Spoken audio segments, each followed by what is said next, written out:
नमो अरिहन्ताणं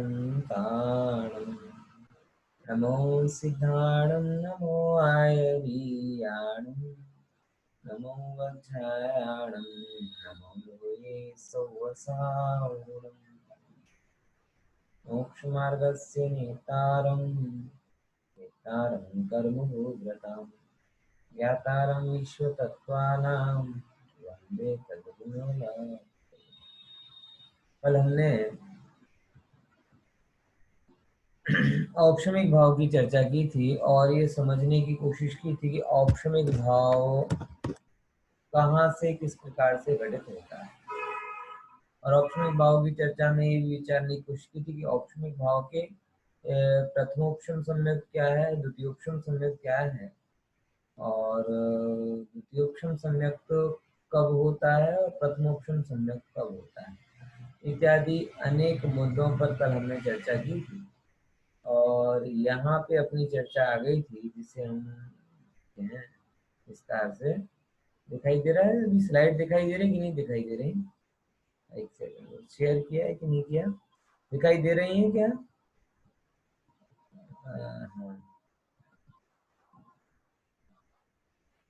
हाँ हाँ, दिखाई दे रहा है? यश नाम है, उत्तर दो। हाँ जी, एक हाँ दिख सेकंड। रहा है। ओके ओके, ठीक ठीक, वेरी गुड। मुझे लगा मैंने शेयर का बटन दबाया कि नहीं दबाया, इसके कारण मुझे प्रश्न हुआ।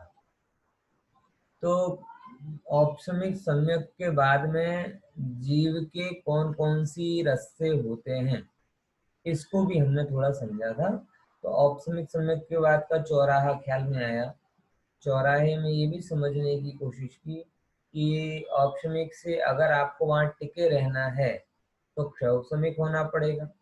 अगर वहां पे जीव नीचे गिरता है सम्यक मिथ्यात्व प्रवृत्ति के उदय में तो तीसरा गुण स्थान, अनंतानुबंधी में गिरा तो दूसरा गुण स्थान, और मिथ्यात्व के उदय में गिरा तो पहला गुण स्थान होता है।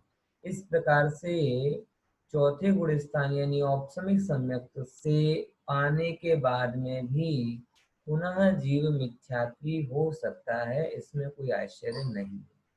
इससे हमें प्रेरणा क्या मिलती है? इससे हमें प्रेरणा ये मिलती है कि जब तक पूर्णता ना मिले तब तक संतुष्टि का भाव नहीं रखना। क्या बोला? जब तक पूर्णता ना मिले तब तक संतुष्टि का भाव नहीं रखना। आज यही हो रहा है। 2-3 दिन बाद पर्यूषण चालू होंगे। पर्यूषण चालू होने के बाद में मैं अपन सब लोग एक दो प्रकार की प्रॉब्लम में जीते हैं। कौन सी प्रॉब्लम? इस साल जो होने वाली खास है, नहीं करने की खींच और करने का संतोष। समझ में आया? नहीं कर कहीं कहीं થતું નથી, કઈ થતું નથી એનો ફ્રસ્ટ્રેશન પણ થાય, અને થોડું ઘણું કંઈ કરી લઈએ એનો સંતોષ પણ આપણે થઈ જાય. આ રિયાલિટી છે આપણા અંદરમાં કે નહીં કરવાનું, કે આ વખતે સપોઝ વિધાન નથી થયો તો એનું આપણે ખીજ પણ થશે. આમાં આપણે એવું પણ લાગશે કે જો विधान नहीं थतु, विधान नहीं हो रहा, विधान नहीं हो रहा, विधान नहीं हो रहा, तो नहीं करने की खींच भी रहती है, फ्रस्ट्रेशन भी रहता है और करने का संतोष भी रहता है। उसके बीच में घंटे 2 घंटे स्वाध्याय कर लिया, हाँ चलो बहुत बढ़िया रहा, स्वाध्याय हो गया, तो वो भी औदैहिक भाव है और ये भी औदैहिक भाव है। वो पूजन करने रूप शुभ राग का औदैहिक भाव रहा और स्वाध्याय करने रूप शुभ राग का औदैहिक भाव रहा। हम इन दोनों शुभोपयोग के कार्यों में एक को नहीं करने के कारण अशुभोपयोग करते हैं और दूसरे शुभोपयोग में भी जो किया है उसके भी अहंकार रूप अशुभोपयोग करते हैं। मैंने बहुत कर लिया, मैंने बहुत किया, मैंने लॉकडाउन में 6-6 घंटे सुना, मैंने कोरोना में ये किया, मैंने वो किया। अरे भले मानस, नहीं करवानी खींच और करवाना अहंकार वच्चे થવાનો યોગ્ય થાય છે એ મહાસિદ્ધાંત કેમ ભૂલાઈ જાય છે? ફરી હું વાત में कहूं, नहीं करवानी खींच અને કરવાના સંતોષ વચ્ચે થવાનો યોગ્ય થાય છે. આ સિદ્ધાંત કેમ ભૂલાઈ જાય છે? આપણે આ વસ્તુ હંમેશા વિચારવી જોઈએ. જો તમે સંતુષ્ટ થઈ ગયા, सहज थोड़ू घणो शुभोपयोग किया और थोड़े बड़े शुभोपयोग के कारण संतुष्ट हो गए, तो यहाँ पे कह रहे शुभोपयोग की क्या बात करते हो? सम्यक दर्शन के बाद में भी, क्या बोला? सम्यक दर्शन के बाद में भी जीव मिथ्या दृष्टि हो सकता है। पूर्णता से पहले यानी सिद्धत्व के पहले हमें सम्यक भी स्वीकार नहीं है, तो सम्यक की बात तो बहुत दूर रही, हम तो थोड़े बहुत शुभत्व में ही तृप्त हो जाते हैं। बराबर ख्याल में है कि नहीं है? मतलब ऐसा है कि अहमदाबाद में गर्मी हटाने के लिए 2 इंच 4 इंच 5 इंच बारिश होनी चाहिए, तो 4-5 इंच बारिश होवे उसकी बजाय हम 4-5 बूंद में संतुष्ट हो जाए। कितनी? 4-5 बूंद पड़े, बोले हाँ संतोष થઈ ગયો। अरे भाई, अंदर की गर्मी मिटाने के लिए 4-5 बूंद पर्याप्त नहीं है। ऐसे ही यहाँ पे कह रहे हैं कि सिद्धत्व के पहले अंतर का ताप पूर्ण रूप से नष्ट नहीं होता, सम्यक के बाद में भी जीव का पतन हो जाता है। ये करणान योग हमें सिखाता है। इसीलिए हमें सम्यक के बाद में और उग्र पुरुषार्थी होना चाहिए।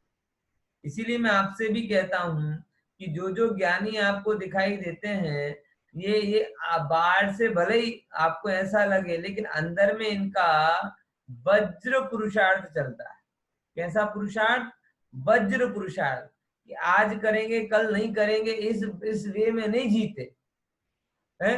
आप ये तो देखते हो कि चक्रवर्ती चक्र सम्यक दर्शन के बावजूद भी 6 खंड जीतने निकल गए, 96,000 रानियों से विवाह कर लिया, ये कर लिया, वो कर लिया, लेकिन आप ये नहीं देखते कि 96,000 रानियों से विवाह, 6 खंड जीतने का युद्ध, ये पूरे 60,000 वर्ष की जो दिग्विजय थी, उस 60,000 वर्ष की दिग्विजय के दौरान मिनिमम 1,20,000 बार उन्होंने सम्यक दर्शन किया होगा।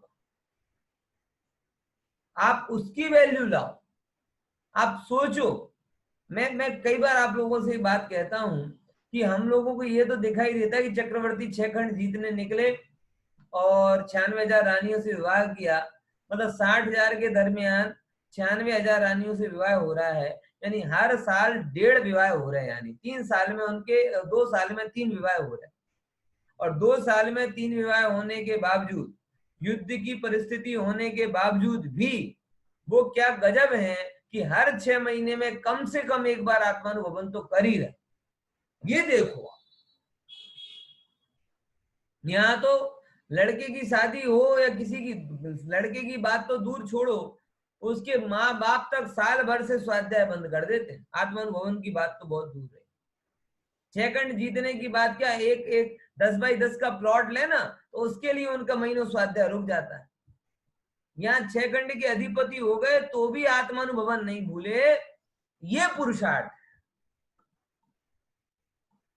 समझ में आ रहा कि नहीं आ रहा?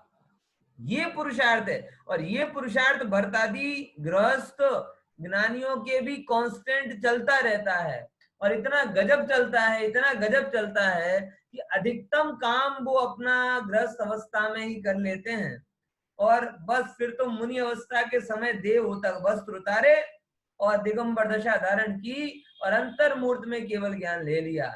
ऐसी अद्भुत सामर्थ्य के धनी वो गृहस्थ ज्ञानी होते हैं। समझ में आया? इसीलिए इस बात को आप समझिएगा। 2 बातें कौन सी? कि पूर्णता के पहले हमें संतुष्ट नहीं होना है, और दूसरे नंबर की बात, करे हुए का संतोष और नहीं करने का फ्रस्ट्रेशन, इन दोनों से हटकर थवानु योग्य થાય છે, ये महासिद्धांत हमें समझना।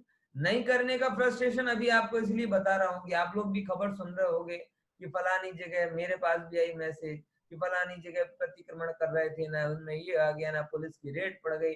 अरे भाई नहीं हो रहा तो उसमें इतने दुखी रहो, बताओ कहीं थतो नहीं, कहीं थतो नहीं, कहीं थतो नहीं। अरे भले मानस, ऐसे कितने प्रतिक्रमण तुमने कर लिए, लेकिन तो भी स्वरूप में स्थिरता नहीं हुई। तो अभी राजाज्ञा भंग करके ये काम क्यों करना है? ज्ञानी धर्मात्मा कभी राजाज्ञा का उल्लंघन नहीं करते। हाँ, बड़े बड़े ज्ञानी भी राजाज्ञा का उल्लंघन करते हैं। आपत धर्म सब जगह निभाया जाता है, और इस समय जो धर्म आराधना के दिन आएंगे ये आपत धर्म के रूप में आएंगे, इसलिए आप लोगों को संयम रखना है। समझ में आया कि नहीं आया? इसलिए करने का संतोष, और नहीं कर पा रहा है, नहीं कर पा रहा है, अरे भाई नहीं करने योग्य भी अगर होनहार में है तो वैसा हो रहा है, थवानु योग्य था भाई। मैं करने वाला कौन होता हूँ और नहीं करने वाला कौन होता हूँ? मैं तो जानने वाला हूँ, करते हुए हाथ के योग उपयोग को जानने वाला, और नहीं करते हुए हाथ के और ज्ञान के योग उपयोग को जानने वाला। मैं मेरा काम करूं, मेरे लिए ये पर्याप्त है की बात, बराबर। तो किसी प्रकार का भी कोई ऐसी मूर्खता नहीं करें जिससे हमें किसी की खबर पूछने के लिए उसके घर जाना पड़े। समझ में आया कि नहीं आया? ध्यान रखें और सावधानी पूर्वक धर्म आराधना करें। धर्म आराधना ऐसे ही होती है, उतावले में नहीं होती, ये बात समझ में आनी चाहिए। अब देखो दूसरी बात आती है अब आगे की, औपसमिक भाव के बारे में कुछ और तथ्य कि औपसमिक भाव में और क्या क्या बातें आती हैं, समझ में आया? तो यहाँ बताते हैं कि ये भाव टेम्पररी शुद्ध भाव होता है। कैसा होता है? टेम्पररी शुद्ध भाव। कैसा भाव? टेम्पररी शुद्ध भाव, यानी होता तो शुद्ध ही है, क्षायिक के जैसे ही होता है, लेकिन बुनियादी अंतर क्या होता है क्षयोपशमिक और औपशमिक और क्षायिक भाव में, कि क्षायिक भाव की जो शुद्धता है वैसी की वैसी शुद्धता औपशमिक में पण है, लेकिन क्षायिक की शुद्धता परमानेंट है और औपशमिक की अल्पकालिक। बराबर ख्याल में आया कि नहीं है?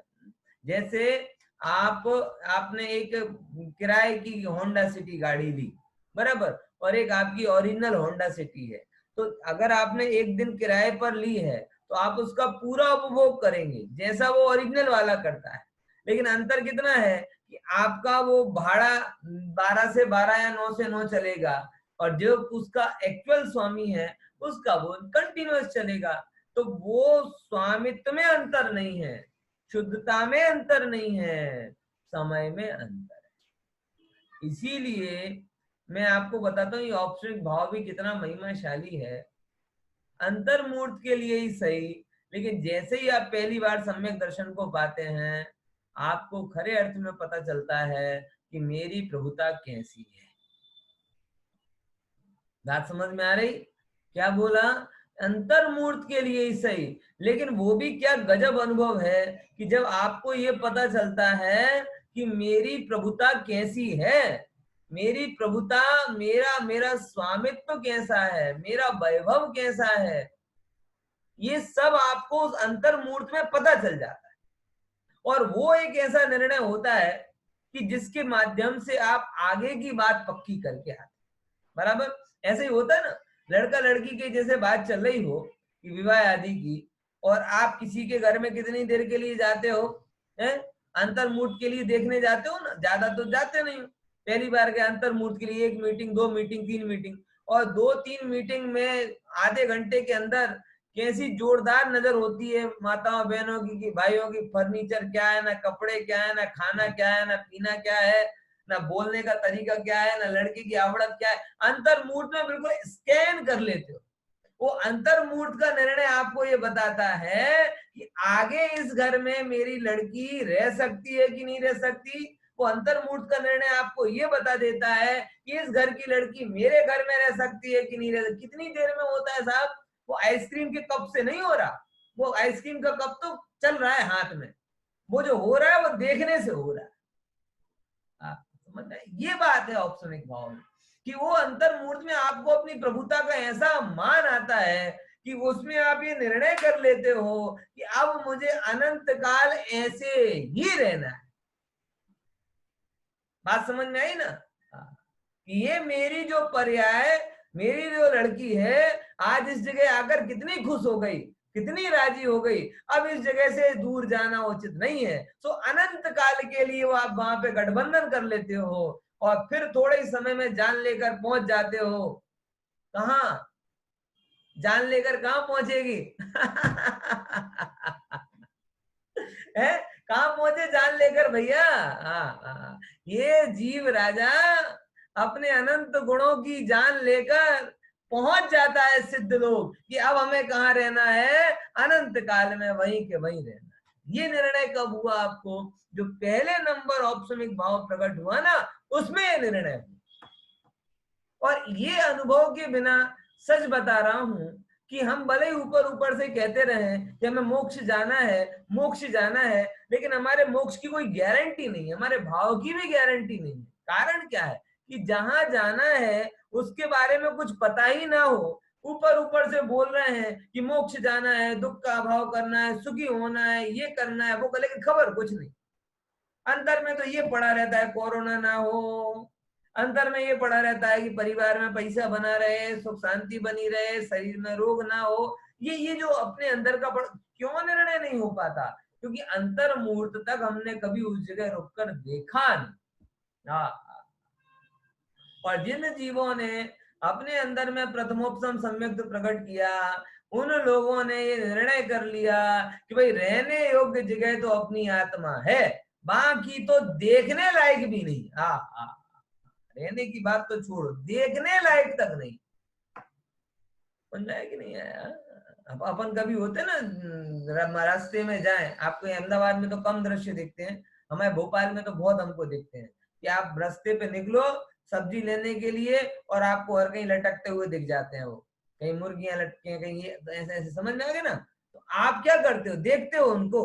अरे उस मांस के लोथड़ों को क्या देखें, हम तो अच्छे मेवे मिष्ठान को देखें, और मेवे मिष्ठान नहीं दिख रहे तो आंख बंद कर। ऐसे ज्ञानी कहते हैं एक तरफ उनको ये शरीर भी मांस का लोथड़ा ही दिखता है। भूल इतनी है कि हम कटे हुए हिस्से को मांस का लोथड़ा कहते हैं और वो जुड़े हुए हिस्से को भी मांस का लोथड़ा ही मानते। इतना अंतर है बस। श्रीमद कहते हैं ना, ये देह श्मशान की राख की पूर्व पर्याय है। क्या बोला? ये देह कैसी है? श्मशान की राख की पूर्व पर्याय, कि कल के दिन ये श्मशान में जाएगी और राख बन जाएगी, तो उसकी पूर्व पर्याय यानी पहले की पर्याय है। अब वो प्रश्न कर रहे हैं कि तुम्हें ऐसी जब देह जब मर जाएगी तब राग नहीं होता, तो इस मरी मराई देह से क्यों राग होता है? बात समझ में आई कि नहीं आई? इसीलिए कह रहे ज्ञानियों को ये तो देखने लायक नहीं लगती, वो तो अपने निज आत्मा को देखते हैं। बोले हमेशा तो आत्मा नहीं दिखता, तो जब आत्मा नहीं दिखता तो क्या करते हैं? जब आत्मा नहीं दिखता तो शास्त्रों में देखते हैं। बस इस प्रकार से अपना कल्याण करते हैं। पॉइंट समझ में आया? तो मैं क्या कहना चाह रहा हूं कि बिना सम्यक दर्शन के, क्या कहा?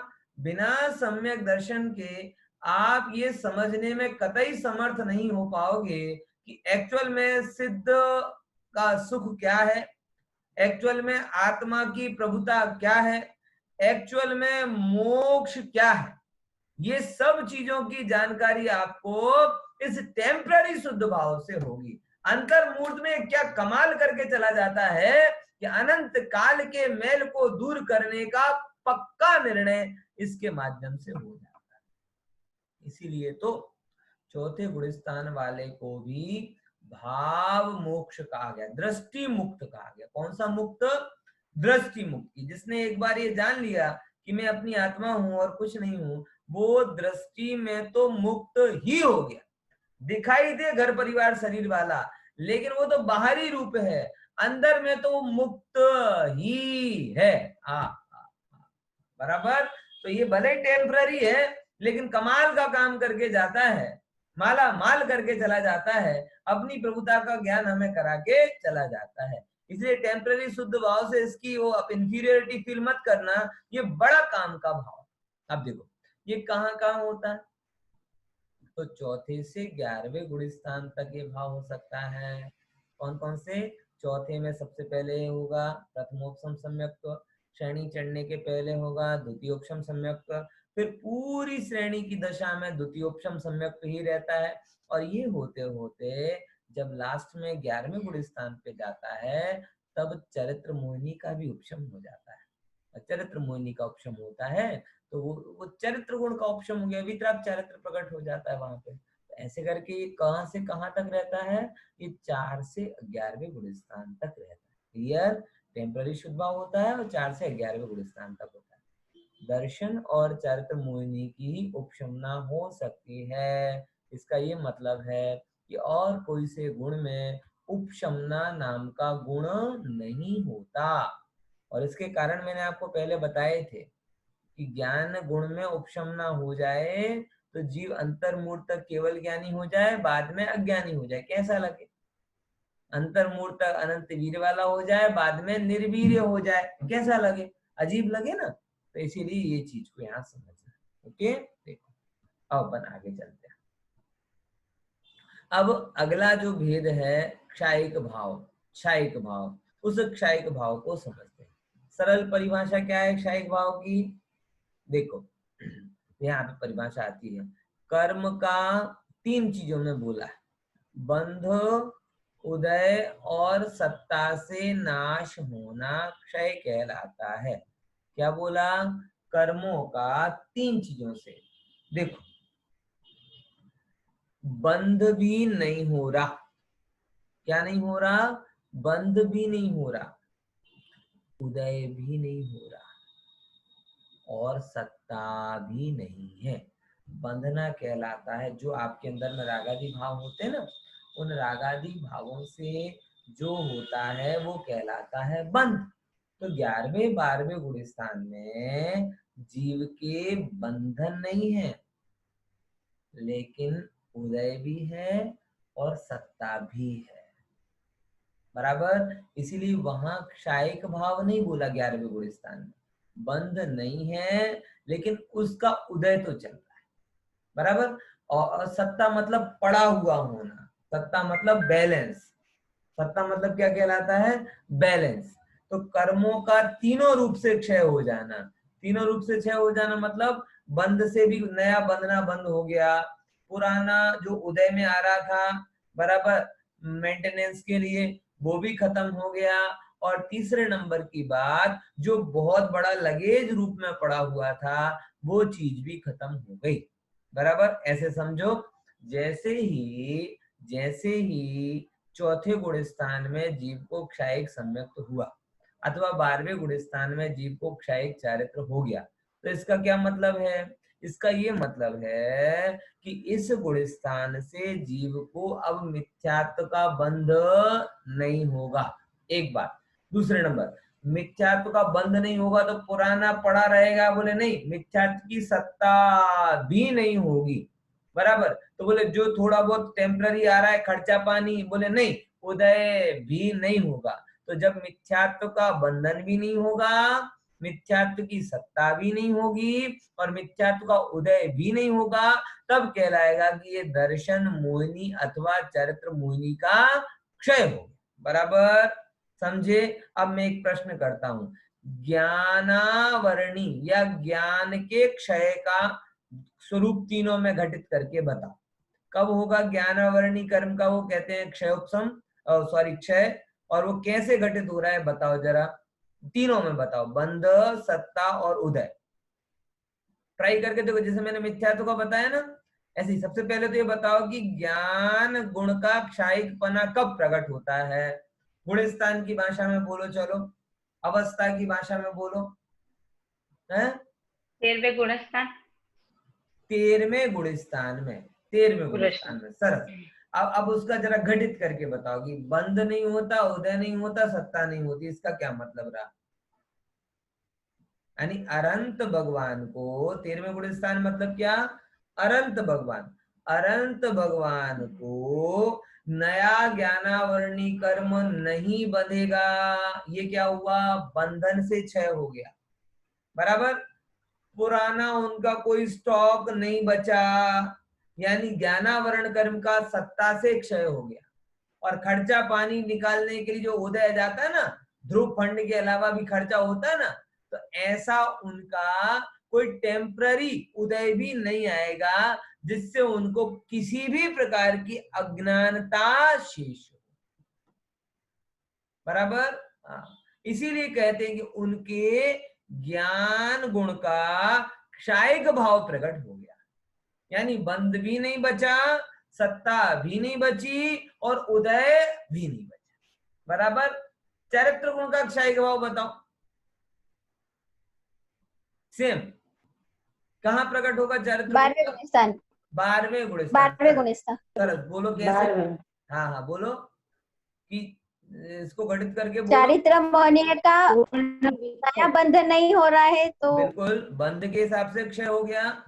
फिर उदय, मतलब कोई उदय में पुराना राग देश रूप भाव नहीं आ रहे हैं, और उदय में नहीं आए तो का क्षय उपशम, हो गया। हाँ सत्ता में पड़े हो उपशम की भांति, बोले ऐसा भी पूरा नहीं नहीं है। है। ये तीनों रूप में हुआ तो हम कह सकते 12वें गुणस्थान में क्षायिक पना प्रकट हुआ। देखो अनंतानुबंधी जब समकिति हुआ ना, क्षायिक समकिति, तो क्षायिक समकिति होने पर भी अनंतानुबंधी का तो क्षय होगा कि नहीं हुआ? बोलो है, अनंतानुबंधी का क्षय हुआ तो 25% क्षायिक भाव प्रकट नहीं हुआ क्या उनको? ये प्रश्न का उत्तर बराबर विचार करके देना। क्या बोल रहा हूं कि आप क्षायिक भाव को सबसे जोड़ रहे हो, जबकि अनंतानु जा तो क्रम से रहा है और क्रम से ही जा रहा है। अनंतानुबंधी गई, फिर अप्रत्याख्यानावरण गई, फिर प्रत्याख्यानावरण गई, और फिर संजुलन जाके 12वें गुणस्थान में गई। बराबर। तो अनंतानुबंधी गई, यानी अनंतानुबंधी कषाय का अभाव हुआ, तब तो उनको चरित्र गुण का 25% क्षायिक भाव प्रकट हो जाना चाहिए था ना, है? हुआ कि नहीं हुआ? होगा क्या? नहीं होगा, क्योंकि क्षायिक पना इंस्टॉलमेंट में प्रकट नहीं होता। क्या बोला? क्षायिक पना इंस्टॉलमेंट में, यानी 25% पहले प्रकट हो जाए, अनंतानुबंधी जाए, फिर अप्रत्याख्यानावरण चली जाए तो अगला 50% हो जाए, फिर और आगे चली जाए तो 75% हो जाए, ऐसे कर करके इंस्टॉलमेंट में अनंतानुबंधी आदि जाती नहीं है। तो क्या होता है? होता ये है, इसके लिए शास्त्र में सुंदर शब्द में आप लोगों में से किसी की अपेक्षा रखूंगा कि अनंतानुबंधी का क्षय नहीं होता। क्या होती है? विसंयोजना। हाँ मैंने विसंयोजना। Very good. क्या शब्द बोला वहां पे? विसंयोजन। मतलब क्या हुआ? मतलब ये होता है कि जैसे ही अनंतानुबंधी, मतलब मिथ्या तो गया, क्या गया? मिथ्या तो कर्म गया, तो अनंतानुबंधी नष्ट नहीं होती। अनंतानुबंधी अप्रत्याख्यानावरण में संयुक्त हो जाती, कंपाउंड बन जाती वो अप्रत्याख्यानावरण का। फिर अप्रत्याख्यान, जब जैसे ही अप्रत्याख्यानावरण जाने लगती है तो प्रत्याख्यानावरण में कन्वर्ट हो जाती है, प्रत्याख्यानावरण फिर संजुलन में कन्वर्ट हो जाती है, तो लास्ट में जाती क्या है? संजुलन। इसीलिए उसका क्षायिक पना भी 12वें में ही प्रकट होता है। विमला बेन कोई प्रश्न है क्या? चलो, ऐसे हाथ ऊपर लग रहा था, मुझे लगा कि वो प्रश्न है कोई। पॉइंट समझ में? अनम्यूट करो तब पता चलेगा, ऐसे नहीं पता चलेगा। अनम्यूट करके बोलो। हाँ क्लियर। तो इसीलिए क्षायिक पना चौथे गुण स्थान में नहीं बोला। क्यों? क्योंकि चौथे गुण स्थान में भले अनंतानुबंधी गई, तो अनंतानुबंधी का बंध नहीं है, लेकिन बाकी की 3 कसाय चौकड़ी का उदय भी चालू, और बाकी की 3 कसाय चौकड़ी की सत्ता भी चालू। अनंतानुबंधी विसंयोजित हो गई है, लेकिन बाकी तो विद्यमान है ना। इसीलिए वहां पे ये बात समझना कि उसे अनंतानुबंधी की विसंयोजना कहा जाता है। ऐसे सारी चरित्र मोहिनी की सारी कषाय जो होती हैं वो वैसी होती है। जल्पा बहन ख्याल में आ रहा है कि थोड़ा नया नया सा लग रहा है? हाँ हाँ, थोड़ा इन लोगों ने, किन्हीं किन्हीं लोगों ने गुणस्थान वगैरह पढ़े हैं, उनको थोड़ा सुगम लग रहा होगा। आपको थोड़ा सा टफ लग रहा होगा, प्रश्न हो तो पूछ सकते हो। हैं बोलो। आप हाँ मैं रोज फोकस करती हूँ, हाँ रोज समझने की कोशिश करती हूँ, लेकिन रोज नया नया टॉपिक होता है, फिर भी मैंने कंटिन्यू रखा हुआ है, ब्रेक नहीं किया बीच में, क्योंकि अच्छा सोचा कि भले ही नया है लेकिन आगे आगे बढ़ते जाएंगे तो थोड़ा थोड़ा समझ में आता जाएगा। हाँ, नहीं तो अभी आपको जो नहीं समझ में आता हो ना, उस संबंधी प्रश्न आप कर सकते हो, बराबर। ये कहने का मतलब थोड़ा विचारते जाओ, क्योंकि रोज नई नई चीजें पंचलब्धि नहीं आ रही होंगी आपकी, ये सब सिद्धांत प्रवेश का जिन्होंने पढ़ लिया है, गुणस्थान पढ़ लिया है, उनको थोड़ा क्या कहते हैं रिफ्रेश करने जैसा कोर्स है। और जिन्होंने ये पढ़ा नहीं उन्हें थोड़ा टफ लग रहा होगा, लेकिन फिर भी भाई करणान योग को थोड़ा शांति से पढ़ोगे तो ज्यादा ख्याल में आएगा। समझ में आया? ख्याल में आया कि नहीं आया? देखो, हाँ ध्यान रखना इस चीज का, कोई भी प्रश्न हो पूछते जाना, बराबर ना। चलो अपन अब थोड़ा आगे बढ़ते हैं यहाँ पर कि क्षयिक भाव के बारे में जो अपन ने बात की थी, अब उसका सूत्र देख लेते हैं अपन। हाँ देखो कि ये सूत्र जो संबंधी है वो देख लेते हैं, कितने मिनट बचे? हाँ है अभी टाइम तो। देखो ये सूत्र है, अब इसको जरा अपन बोलते हैं। क्षयिक भाव, ज्ञान दर्शन दान, बोलो ज्ञान दर्शन दान लाभ भोगोपभोग वीर्याणि च, बोलो जरा, ज्ञान दर्शन लाभ दान दर्शन लाभ दान भोगोपभोग वीर्याणि च। भोगोपभोग वीर्याणि च। हाँ बहुत बढ़िया, एक बार और बोलो सब। ज्ञान दर्शन ज्ञान दान दर्शन दान दान लाभ भोगोपभोग लाभ भोगोपभोग भोगोपभोग वीर्याणि वीर्याणि च। च, बराबर। च। ये 9 भाव, अब ये हमें समझना चाहिए। समझना क्यों जरूरी है?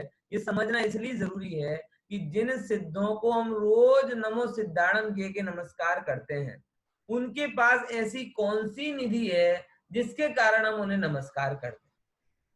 तो ये सूत्र उनके वैभव को बताता है कि हम ये गेट्स वेट्स अडानी अंबानी जितने भी है ना, ये सब अक्षय वैभव को लेकर नहीं बैठे, ये सब क्षय होने वाले वैभव को लेकर बैठे। और भगवान ने कर्म को क्षय करके अक्षय वैभव प्राप्त कर लिया है। और वो अक्षय वैभव क्या है? बोले ये अक्षय वैभव ये आती ना सिमंदर पूजन में, क्षत विक्षत में विश्वास नहीं, तेरे पद का प्रत्याशी हूं। अक्षत का अक्षत संबल ले, अक्षत साम्राज्य लिया तुमने, अक्षत ब्रह्मांड किया जग को, अक्षत विज्ञान किया तुमने। ये जो लाइन वहां पे आती है वो भगवान के अक्षय वैभव को बताने वाली है, बराबर। तो वो अक्षय वैभव कौन सा है वो यहाँ बताते हैं। देखो व्यक्ति भले 108 बार माला फिर ले नमोकार मंत्र की, लेकिन उसे नमो सिद्धाणम का मतलब ही नहीं पता होगी, सिद्ध मतलब क्या, तो 108 वाली माला क्या फर्क पड़ती? वो तो राम राम मरा मरा मरा मरा मरा मरा राम राम जैसा हो जाता है कि राम बोल रहा है कि मरा बोल रहा है, कोई फर्क नहीं पड़ता। ऐसे वो माला फेरते जा रहा है, नमो रंताड़म नमो सिद्धाणम, लेकिन अनंत का स्वरूप ख्याल में है न सिद्ध का स्वरूप ख्याल में, क्या पता चलेगा? इसीलिए क्षयिक भाव को समझना, जिससे सिद्ध भगवान का वैभव पता चले। देखो क्षयिक भाव में कौन कौन से बोले? क्षयिक सम्यक्त्व, ये क्षयिक शब्द सब में जोड़ते जाना। क्षयिक चारित्र, क्षयिक ज्ञान, क्षयिक दर्शन, क्षयिक दान, क्षयिक लाभ, क्षयिक भोग, क्षयिक उपभोग और क्षयिक वीर्य, ये 9 लब्धियां क्षयिक होती हैं, बराबर। अब क्या स्वरूप होता है, ये उनके नाम है, अपन एक एक का स्वरूप देखते हैं। देखो क्षयिक सम्यक्त्व, क्षयिक सम्यक्त्व, सम्यक दर्शन तो आपको पता होगा कि भगवान आत्मा का अनुभवन, जिसके माध्यम से जीव को वस्तु के स्वरूप का सच्चा श्रद्धान होता है, वह कहलाता है सम्यक दर्शन। मैं हमेशा कहता हूं सम्यक दर्शन मतलब आंख खुल जाना, दृष्टि मिल जाना, मोक्ष का पता चल जाना, अपनी पहचान हो जाना, सिद्धों के वैभव की पता चलना। तो ये जो सब अनुभव में जब आता है तो वो क्षयिक सम्यक दर्शन कहलाता है। अब वो सम्यक दर्शन भी जब मोहिनी कर्म की 7 प्रकृतियों के क्षय से प्रकट होता है। कौन कौन सी 7 प्रकृति? अनंतानुबंधी की 4, यानी अनंतानुबंधी क्रोध, अनंतानुबंधी मान, अनंतानुबंधी माया और अनंतानुबंधी लोभ। ये 4 अनंतानुबंधी क्रोध मान माया लोभ। और मिथ्यात्व, सम्यक मिथ्यात्व और सम्यक प्रकृति, इन 7 प्रकृतियों के क्षय से मतलब इन प्रकृतियों का कार्य इस जीव को कभी भी नहीं दिखाई देगा। क्षयिक सम्यक उसे प्रकट हो गया। अनंतानुबंधी मतलब क्या होता है वो भी समझ लो। मिथ्यात्व को तो आपने समझा होगा, उल्टी मान्यता। अनंतानुबंधी क्या होता है? अनंतानुबंधी का मतलब होता है कोई भी चीज मल्टीप्लाई बाय अनंत। क्या समझे? कोई भी चीज हो मल्टीप्लाई बाय अनंत। आपने बच्चों को देखा होगा, बच्चों को क्या करते हैं कि जैसे उनका कोई खिलौना हो ना, कोई खिलौना, और आप जैसे कोई दूसरा बच्चा आए तो उनकी प्रॉपर्टी क्या है, उन्हें आपके बंगले गाड़ी मकान से कोई लेना देना नहीं है। उनको तो अपना खिलौना दिख रहा है जिसकी कीमत 200 रुपए की है। जैसे ही वो बच्चा आता है कोई दूसरा, उसे ये लगता है कि ये मेरे खिलौने को बिगाड़ ना दे, तो उसे यूं छिपा लेता है या कबाड़ में रख देगा। अब ये आपको लगता है कि उसने क्या, भाई तो बालक की भोलेपन की क्रिया है, लेकिन उस क्रिया में भी अनंतानुबंधी बना पड़ा है। मतलब वो ये है कि यही बीज आगे बढ़ेगा, और यही बीज आगे बढ़ेगा तो क्या होगा कि उसका जो भी उसके सर्किल में आएगा सबको वो अपना मान लेगा।